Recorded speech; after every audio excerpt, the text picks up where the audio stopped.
The storm swept across the valley with a ferocity that not even the most seasoned Amish farmers could have predicted. It had been weeks since the last supplies arrived, and now, as the temperature plunged below zero, Eli Hensley found himself alone with his family, fighting not just the cold, but the very core of his faith. It wasn't the snow or the biting winds that truly tested him, it was the haunting silence of the barren, ice-locked world outside his cabin. A single stove, a humble piece of Amish craftsmanship, might just be the difference between survival and despair. But in a world where warmth was a matter of life and death, how much trust would Eli place in a creation so simple, yet so miraculous? Before we begin, share where you're watching from, and if stories of quiet perseverance and the profound wisdom of simple living resonate with you, join us tomorrow for another tale. Eli sat by the window, watching the snow pile up in deep drifts against the wooden frame of the cabin. Outside, the wind howled, like a creature long forgotten, clawing at the earth. The fire inside the stove crackled, but it felt a distant warmth, as if the flames were little more than a flicker of hope in a storm that had no end. He glanced at his wife, Rachel, who moved silently around the kitchen, preparing the evening meal. The faint scent of warm bread filled the air, a momentary comfort. Yet, the gnawing worry would not leave his heart. This winter had been unrelenting, colder than any they had endured in recent memory. What should have been a season for rest and reflection had turned into a battle for survival. The neighbors who had once stood beside him in times of need were now hidden behind walls of ice and snow. Eli had always been one to rely on others, an unspoken trust that had carried his community through the hardest of seasons. But now, with no one to help and the world outside locked in a frozen grip, he found his faith in humanity beginning to fray. Rachel set the bread on the table, her face pale from the lack of sunlight. The house was warm, but not as warm as it should be. Eli's eyes drifted toward the stove. The one thing that had brought them warmth in the darkest days of winter. They had spent weeks crafting it together, a labor of love and necessity, built from simple materials but with a care that was profound. His hands had shaped it from the wood they had harvested together, the ironwork smooth and simple, yet sturdy. When they first designed the stove, Eli had been uncertain. He was not a man of inventions, but of tradition. Yet, here they were, depending on the very thing he had hesitated to trust. As he watched the fire, he wondered, would it be enough? "Rachel," Eli said, his voice quieter than usual. "Do you think it will hold? The stove, I mean." Rachel turned, her face softened by the flickering light of the fire. "I trust you, Eli," she said. "It's not the stove that worries me, it's what's outside, what's beyond this cabin. What if it doesn't stop?" Eli didn't answer right away. He didn't have an answer. All he knew was that they had done all they could. The wood was chopped, the fire kept alive, and the stove tended with care. But the storm raged on. "Tomorrow," he finally said. "Tomorrow, I'll go out and see how much longer we have." But deep down he knew the storm might not be something they could escape. The real battle wasn't outside, it was inside their hearts. And only by trusting the warmth of the fire and the simple wisdom of the stove would they survive. The next morning dawned cold and gray, the light barely able to pierce the thick blanket of clouds that hung low over the land. Eli stepped outside, the crunch of snow beneath his boots loud in the stillness. He could feel the weight of the storm pressing down on him, but it was the weight of the uncertainty that truly held him back. How long could they survive like this? As he trudged to the edge of the property, he turned to look at the cabin behind him. It stood resilient, steadfast against the wind. And inside, the stove still burned, feeding the fire that fought back the cold. It was a small thing, but it was everything. He knew Rachel was watching him from the window, her face framed in the pale light. He didn't want to disappoint her, didn't want to give in to the despair that was creeping into his own heart. But deep down, Eli wondered if the stove and the faith he had placed in it would be enough. His breath formed a cloud in front of him as he paused, staring out at the empty fields, the silent, frozen world that stretched as far as the eye could see.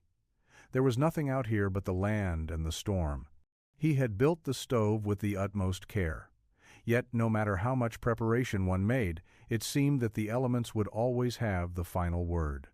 And yet, as he stood there, a sense of calm washed over him. The stove was a humble thing, but it had a power far beyond its size. It wasn't just about heat, it was about trust. Trust in the work of his hands. Trust in the simplicity of what he had made. Trust that faith, in all its quiet power, could turn even the hardest trials into a lesson in survival. With a final glance toward the distant woods, Eli turned and walked back to the cabin. The cold would not let up. But the stove was warm, and for now, that was enough. The days passed slowly, each one feeling longer than the last. The snow did not let up. It continued to fall relentlessly, as though the very earth had conspired to bury everything beneath a blanket of frost. Eli could hear it against the windows, the soft but steady thrum of the storm a constant reminder of the harsh world outside. But inside the cabin, warmth persisted. He'd spent the morning checking the firewood, replenishing the kindling by the stove. His hands were raw from the work, but it didn't matter. The stove, their source of tendal warmth, was burning steadily. Still, Eli felt a deep unease settling within him, gnawing at the edges of his thoughts. Rachel worked beside him in silence, folding clothes as she sat near the fire. She had not said much in days, and neither had he. Words felt futile against the backdrop of the storm, as if everything they needed to say had already been spoken in their quiet acts of care, building the stove, stacking the wood, tending to the fire. Still, there was an unspoken weight between them, a quiet understanding that they were both waiting for something they couldn't name. Eli set the last log into the stove and stood back, wiping his brow. His eyes fell to the small wooden cross Rachel had carved years ago, hanging on the wall above the hearth. The cross had been a gift, a simple token of faith in a world that often seemed more difficult than it had a right to be. "I prayed this morning." Rachel spoke suddenly, breaking the silence, her voice barely above a whisper. "I prayed for warmth. Not just for us, but for everyone out there." She motioned to the storm raging beyond the window. "But I wonder, is it enough? Is it enough to just pray and trust? Or do we have to fight too?" Eli's heart tightened at her words. He had prayed too. But the doubts in his heart had begun to swell. It wasn't just about surviving the storm. It was about the long, uncertain wait for the thaw. Would the cabin, the stove, and the work of their hands be enough to carry them through? Rachel was right to wonder. The storm had a way of stripping away the layers of the comfortable world they had known, leaving behind only the bare essentials, the raw truths. Was their trust in the stove, in the shelter they had built, enough to survive? Or would they, like others in the past, be caught in the cold, unprepared for what was to come? "I don't know, Rachel," Eli said quietly, walking over to sit beside her.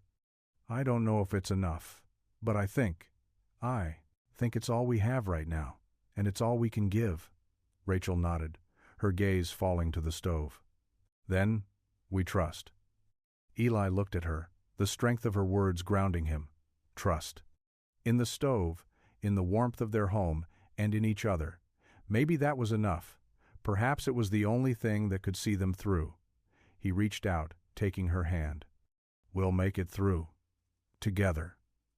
Days blurred together, marked only by the creak of the house settling and the crackling of the fire. Outside, the world had become a silent wilderness, a frozen expanse that stretched as far as Eli's eyes could see, yet offered no comfort. The storm continued its assault on the land, and it seemed as though the cold would never release its grip.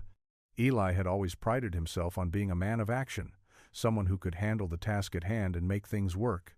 He had built the stove with his own hands, not out of any desire for recognition, but because it was needed. But now, as the days grew colder and the wind howled like a beast at the door, Eli realized something he had never fully understood before. Survival wasn't just about hard work. It was about faith, the faith that the work would pay off, that the small, seemingly insignificant acts of preparation would be enough to withstand whatever trials nature had in store. One night, as the fire dimmed and the temperature outside plummeted to new depths, Eli sat by the stove.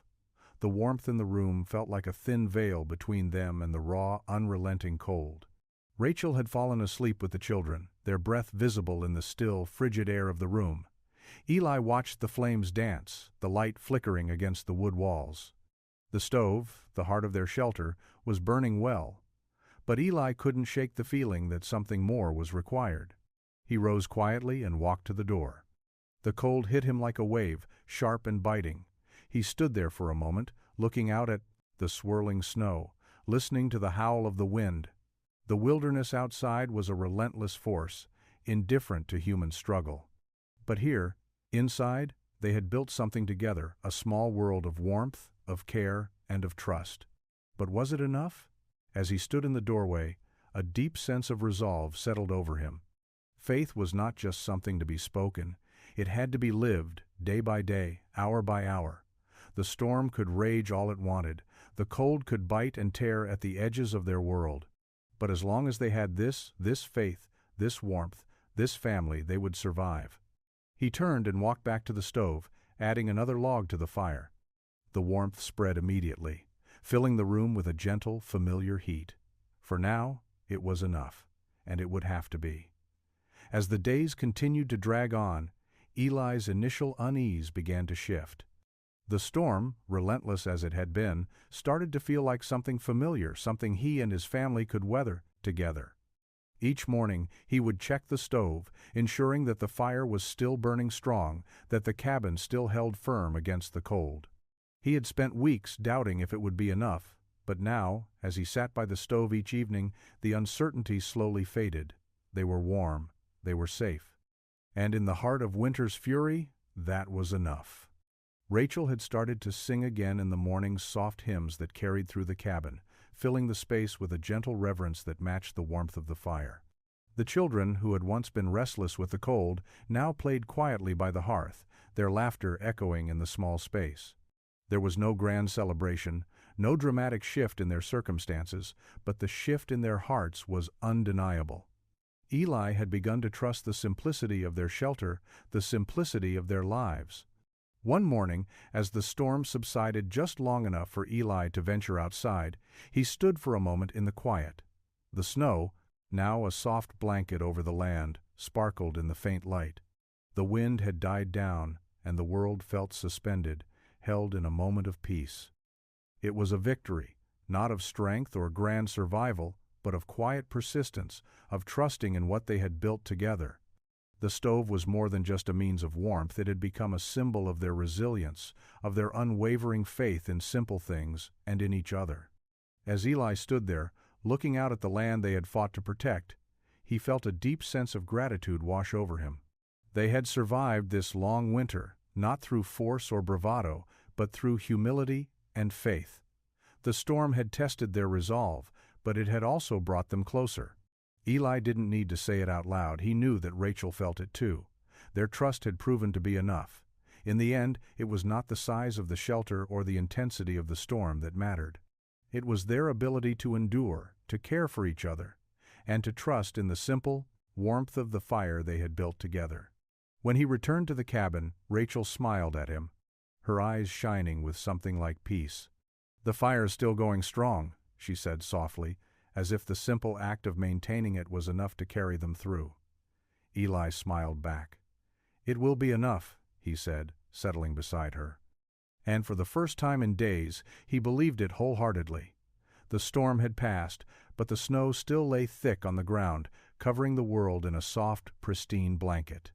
The weather had been harsh, but something in Eli had changed.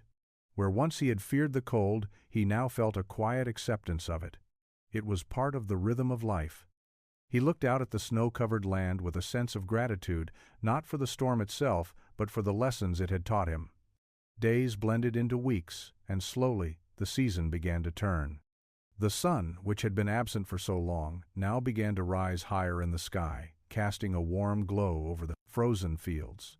The first signs of spring were subtle, small green shoots pushing up through the snow, the faint smell of earth on the wind. It was a reminder that, no matter how fierce the winter, there would always be a new beginning. Eli had spent much of the last few weeks reflecting on the past months. He had built the stove out of necessity, not expecting it to become the heart of their survival. But in doing so, he had learned something far more important than he had anticipated.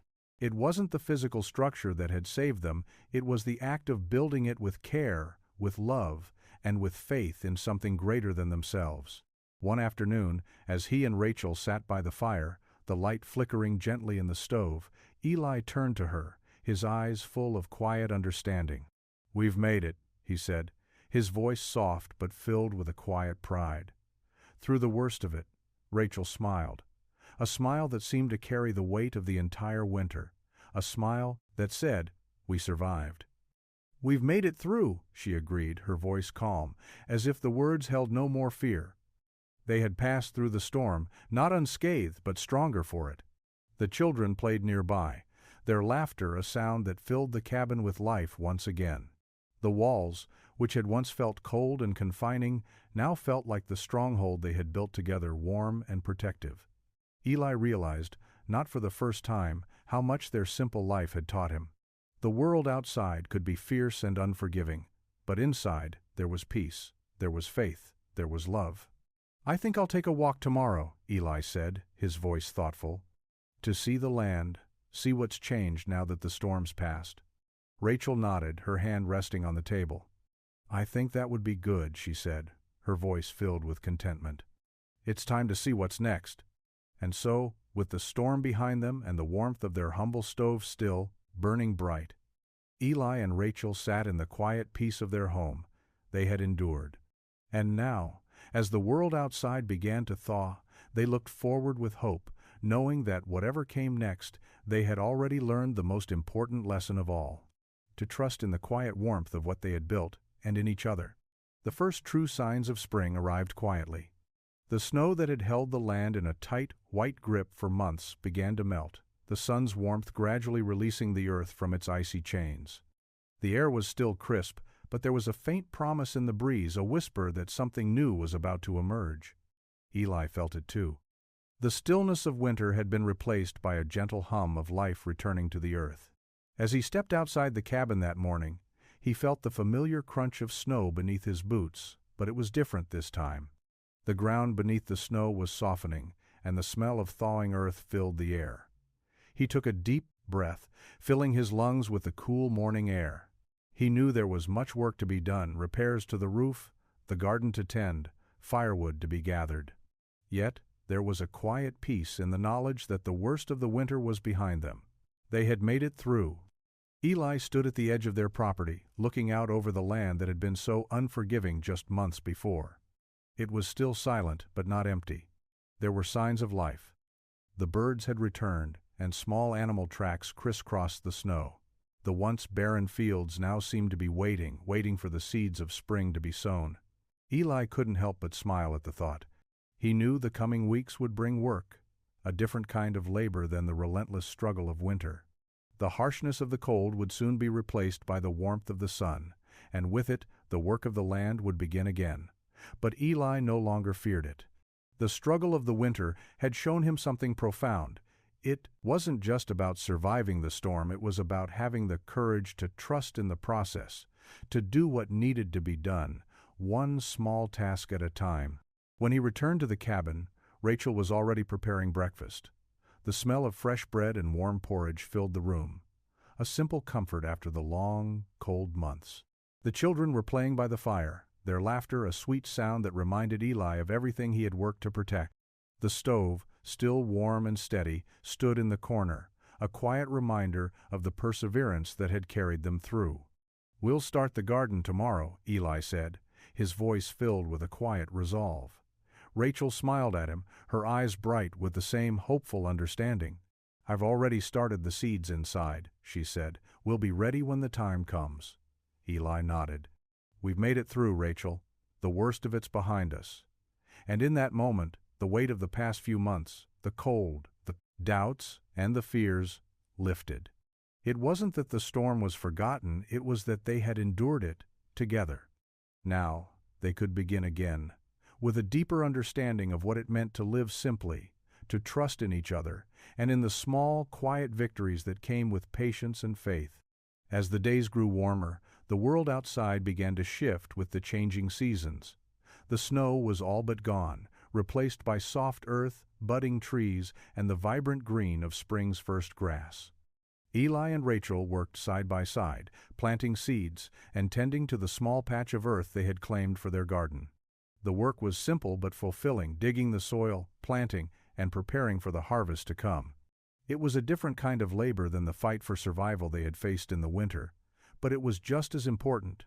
One evening, as the sun set low in the sky, painting the horizon with warm golds and soft oranges, Eli sat on the porch, watching the last of the light fade from the land.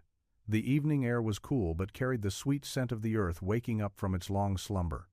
Rachel joined him, sitting beside him in the quiet stillness of the evening.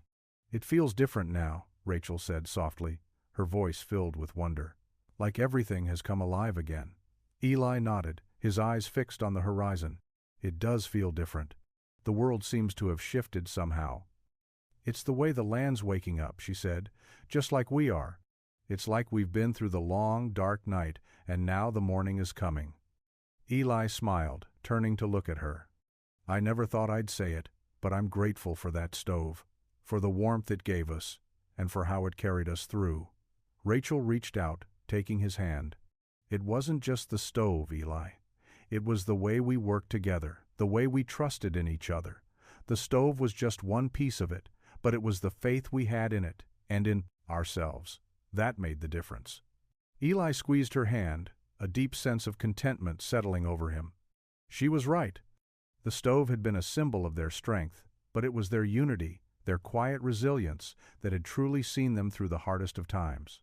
The next few weeks were filled with the rhythms of the season, planting, tending to the garden, and caring for their home. Eli no longer worried about the coming winter. He knew that they would be ready. They had already survived the hardest test, and it had taught them something invaluable: that simple things, done with care and faith, could carry them through any storm.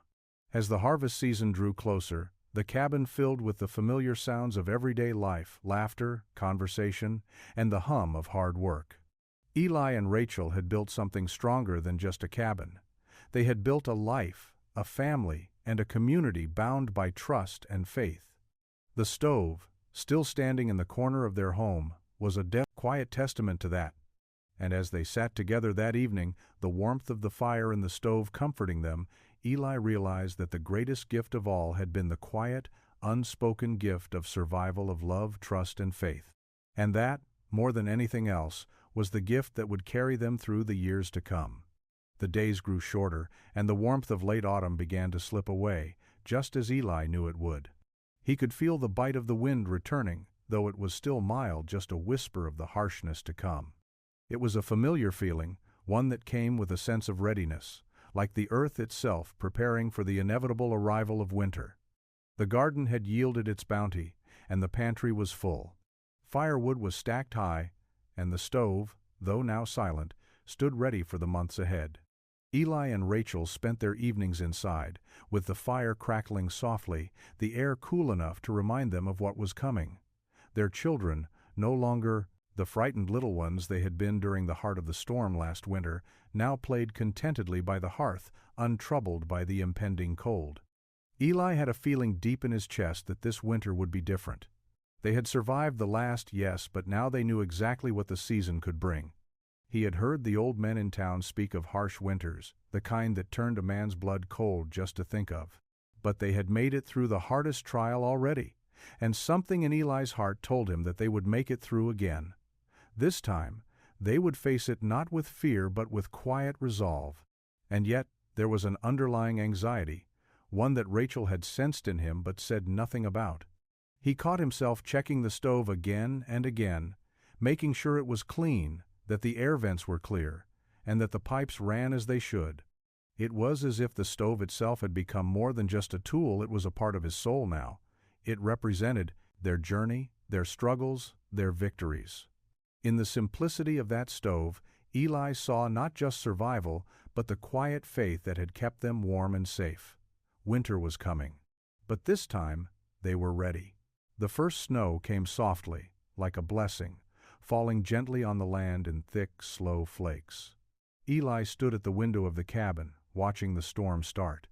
The world outside began to turn white, and the cold began to seep in, though the fire in the stove was still warm, still strong. It was a slow, peaceful beginning to the winter he had anticipated, and for that Eli was thankful. Rachel moved quietly behind him, her hands folding another quilt. The cabin, with its warm hearth and the steady light of their oil lamps, felt like a sanctuary. A place of refuge not just from the storm outside, but from everything that had once threatened to break them. The stove, glowing softly in the corner, had become a reminder of how far they had come, of the faith they had placed in the simplest of things. The first few days of snow were quiet. The children played outside in the drifts, their laughter cutting through the stillness of the land. Eli spent time outside, securing the barn and checking the firewood one last time. It was the rhythm of a man who had learned the power of preparation and the peace that came from knowing he had done all he could to protect his family. It was a comfort to him, and to Rachel, who worked beside him, both of them knowing that they were ready for whatever the winter might bring. And yet, even in the stillness, there was something different this time. A quiet understanding that the storm outside, though fierce, could no longer touch them in the same way it once had. They had learned how to prepare, yes, but more importantly, they had learned how to trust in each other, trust in the work they had done. Trust that the stove, though simple, would hold them safe, just as it had in the worst of times. By the time the snow reached its peak, the family was nestled inside, safe and warm. The fire crackled in the stove, filling the room with light and heat. The food they had carefully stored over the past months was now being cooked and served at the table. A simple but perfect meal for a family who knew the value of what it took to get through each day. The weight of the past seemed to lift, and in its place was something sweeter peace. Eli sat with Rachel, watching the children play, the warmth of the cabin surrounding them. The stove was steady in the corner, its glow a quiet comfort. This winter they were not afraid.